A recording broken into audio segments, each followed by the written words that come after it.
All right.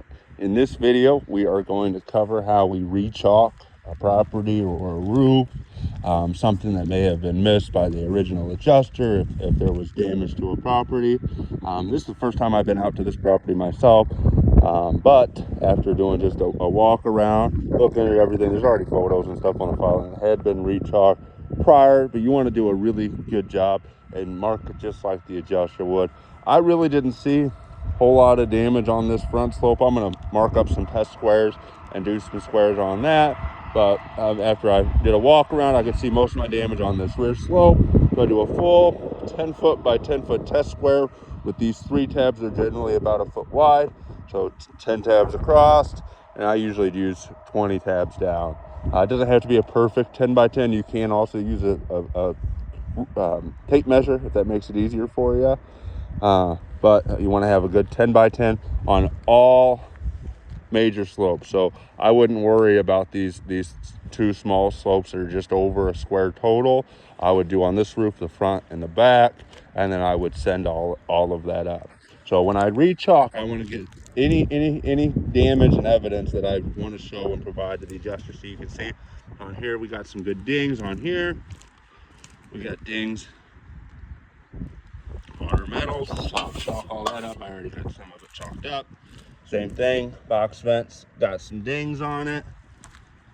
And then obviously to replace these box vents properly, there's going to be nails all around this metal. This flashing kit's all metal. So to pull that out, it's built in around these shingles. There's no way I can do that to these shingles without causing damage. So I want to just show that. It's also really close to this ridge cap. At this ridge cap, generally if it doesn't have a ridge vent, you're going to have overlapping underlayment that overlaps to the other side or vice versa.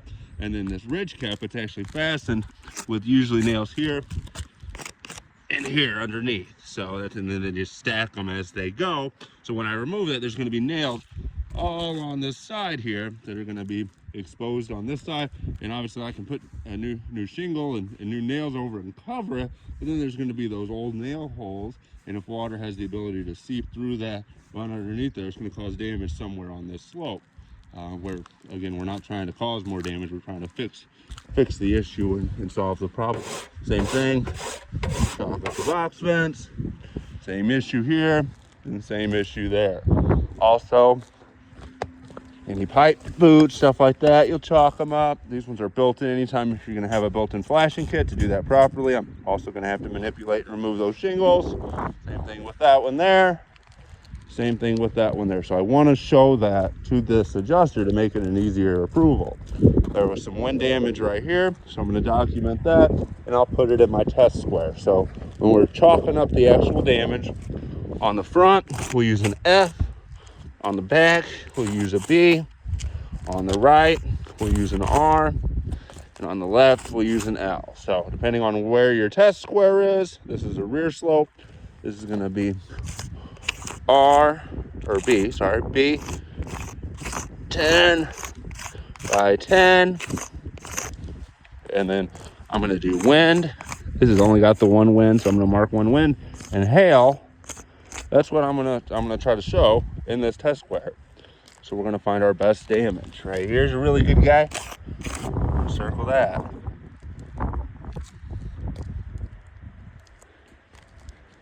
Right here's a good guy. Circle that.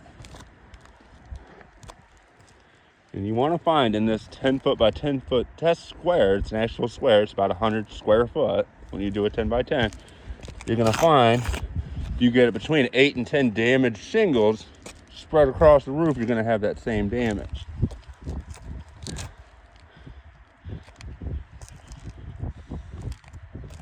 And you want it to be some good damage. You don't want to be circling bird poop and stuff like that.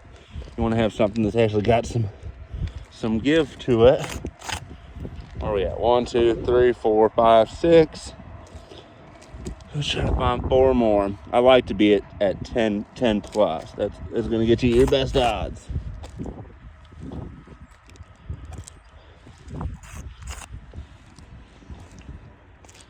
And honestly, I'm going to show you over here, but there's a lot better hail. Over here.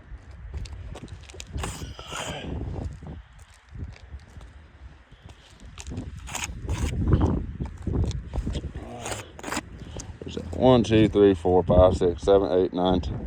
So we got 1 wind and then 10 hail. Now, when I go to take my photos, I want to get clean overview shots. I want to show this whole test square. Boom. And then I'm going to come show them how many my damage count was, and they're going to see it's the same spread. It's not like I'm showing anything different. Then I'm going to get close-ups. Show my good damage. Boom, boom, boom,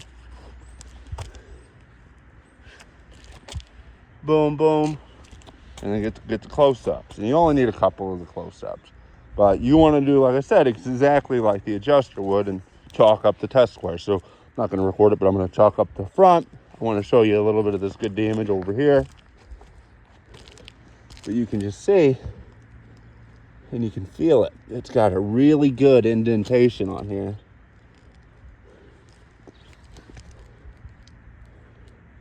I mean, it's your finger, literally. If I roll my finger, I can feel that where it goes in. But that's how you rechalk. Like I said, you're going to do this if your insurance company comes out here before we get involved and they deny the homeowner. We meet with them. They were denied. We want to get these test squares done and drawn up to the best of our ability to document what we think needs to be done so we can get this property back to where it was before the loss. And then same thing, like I said, you want to do the front and the rear, and then we'll document that, send it up to the insurance carrier, and then hopefully they'll come back out or just ask for us to provide an estimate to complete the repairs. Outside of that, if you have any questions, just reach out to your supervisor. And generally, like I said, you just want to do these on your major slopes. Generally, like I said, if you just have a small section, it's just like a square. Most of the time, the insurance company is going to come out here again either way. They're going to send another adjuster just to come and verify. If they took the contractor's word and believed us every time, they'd be out of business tomorrow. So usually they're just going to have another adjuster come out here. So you don't need to go crazy, but you again want to make sure you're documenting legitimate damage. Have something where we can tell the story. I know just off that one wind shingle back there that was damaged, and then they're needing to replace. This is a discontinued shingle. I just need them to agree that there's one damaged shingle. This is State Farm. I'll be able to pull a shingle for the RLS test, leave it on the front porch, and then in a week or so after they pick up that sample, it's going to be a full approval. I don't even have to worry about it. But again, if you have any questions, ask your supervisor, and they'll be happy to help you.